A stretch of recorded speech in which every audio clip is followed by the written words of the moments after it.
Okay, problem 2, here we go. Problem 2 says the polynomial p is a function of x.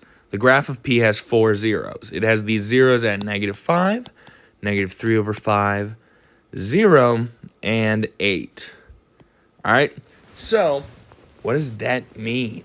It's to select then all the expressions that could represent p, the polynomial p. And zeros means that when we plug in any of these numbers, our graph or our polynomial equals 0. So we look at the first one, and we look at something like -5.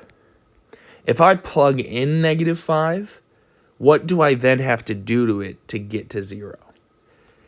If I look at something that some of these examples have x minus 5. If I plug in x equals -5 into this, what I get instead is -5 minus 5, which does not equal 0.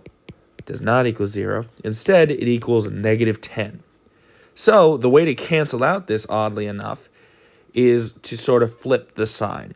Rather than needing x minus 5, we need x plus 5. Then if we plug it in, of -5 plus 5, we get 0. Some of us have trouble with sort of negative numbers, and that's completely okay. They're a bit hard to comprehend. And I would refer us to number lines. If we have difficulty, draw a number line. They look like these. Positive numbers to the left, positive numbers to the right, negative numbers to the left.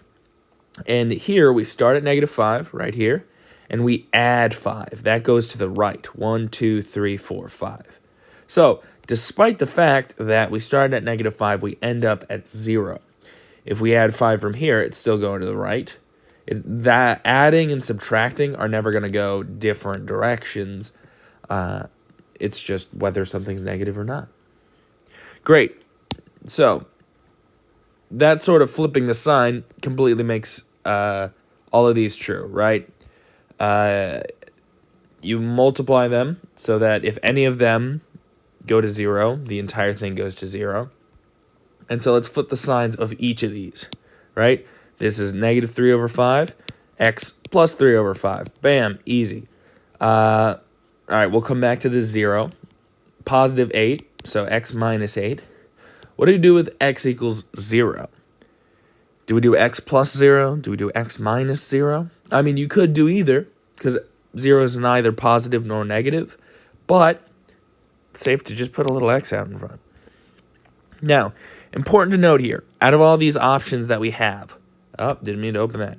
Out of all these options that we have, it doesn't matter if it's -4 here out in front. That's not going to change whether this is going to make the whole thing go to 0 when x equals 0. So none of them can be disqualified from knowing that x equals 0 is one of the options. All of them have a version of x out front that when you plug in 0 will go to 0. But looking for ones that don't match things like these, specifically the signs, we can cross out the first option.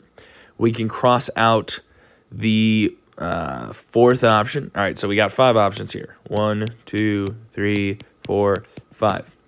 First option, we can cross out, doesn't have any of our zeros. The second to last one, we can cross out the fourth one because it's got x minus 5. We can also cross out the second one because it has x minus 3/5 and we need x plus 3/5. But be careful, because even though I've written x plus 3/5 right here, this the third option works completely correct, right? If we have this right here, and we plug in any of our zeros right here, this will make this go to 0. But the only thing that's different about the fifth one is that it is 5x plus 3 rather than x plus 3/5.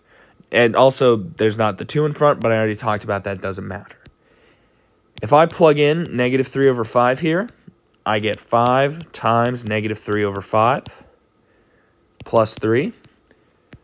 5 times negative 3 over 5. Remember, fractions are the same thing as dividing by 5. So the 5's cancel out. And we're left with negative 3 plus 3, which equals 0. So both the third option on the question and the fifth option work as an answer.